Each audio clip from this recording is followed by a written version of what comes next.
L'ex-président tchadien Hissène Habré a été condamné lundi à la prison à vie pour crimes contre l'humanité et crimes de guerre par un tribunal spécial africain à Dakar au terme d'un procès un quart de siècle après sa chute.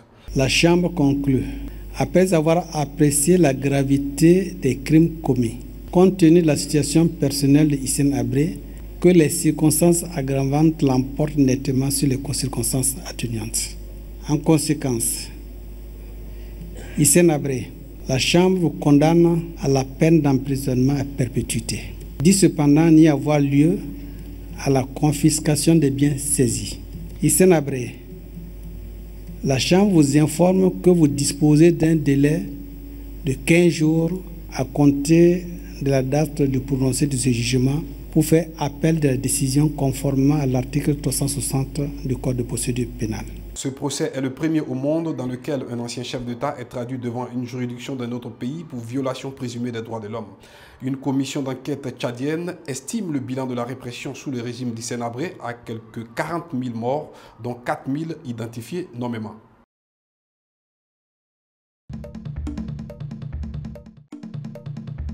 Une Sud-Africaine reconnue coupable de l'enlèvement d'un nouveau-né qu'elle a élevé comme sa fille devra attendre jusqu'au mois d'août pour connaître sa sentence après le report de l'audience au Cap lundi matin.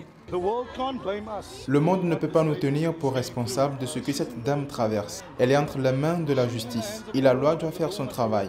Il n'y a pas de remords de notre côté. Elle doit assumer les conséquences de ses actes. La défense est venue à la cour aujourd'hui et a confirmé qu'elle n'était pas prête. Elle attend toujours un rapport qui doit être compilé et terminé, qui est un rapport à utiliser dans l'objectif d'atténuer la peine.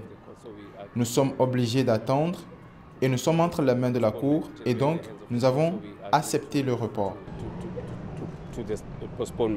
La Sud-Africaine, qui ne peut être nommée pour préserver l'identité de la jeune fille, encourt jusqu'à 10 ans de prison. Selon le système judiciaire sud-africain, le tribunal se prononce d'abord sur la culpabilité ou non de l'accusé et dans un second temps seulement décide de la condamnation. Pour permettre au juge de décider de la sentence, les deux parties présentent leurs arguments lors d'une audience. Zéphanie, la fille kidnappée qui a été élevée avec un autre prénom, doit être appelée comme témoin par l'accusation au moment de l'audience du verdict.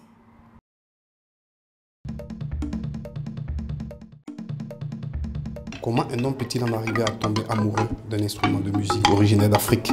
Une sorte de xylophone, jouant généralement entre 16 et 27 notes produites par des lames de bois que l'on percute avec des baguettes et dont le son est amplifié par des calebasses disposées en dessous d'un châssis. Nous parlons bien du balafon.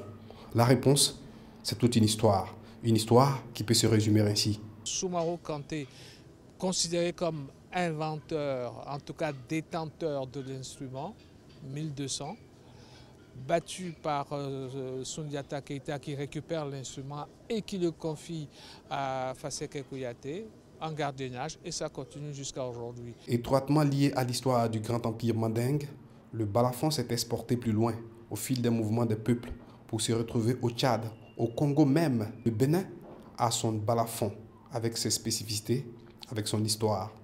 Le balafon d'ici, le balafon du Bénin qu'on a trouvé dans la région de Tori, ce sont des lames qu'on dépose sur un trou creusé directement dans le sol. Et on dépose dessus. Et les trous font office de caisse de résonance. Donc on frappe là-dessus, alors que l'autre, on tape. Tac, tac, tac, tac, tout doucement là, on tape sur les bords pour faire une caisse de résonance. C'est un peu ce que font les Basoga en Ouganda et puis un peu également à l'est du Congo démocratique. Pour l'association Culture Sud à laquelle Didier Sanson appartient, le balafon en tant que témoin privilégié des mutations politiques postcoloniales, donc de l'histoire des peuples, doit être sauvegardé et promu. Nous avons une histoire, nous avons un patrimoine culturel qui a été un peu oublié et il est temps de le restaurer. Donc ce serait plutôt vraiment le témoignage de quelqu'un qui est heureux de voir que d'autres comme lui aussi s'intéressent à réhabiliter notre patrimoine. En 2016, à l'ère du numérique, de l'Internet, bref de la modernité, la préservation de la culture mobilise encore, fort heureusement. Avec le soutien de l'UNESCO et de certains opérateurs privés, Culture Sud rêve de faire du balafon l'instrument qui fédère les peuples africains, comme le piano et la guitare réunissent les peuples occidentaux.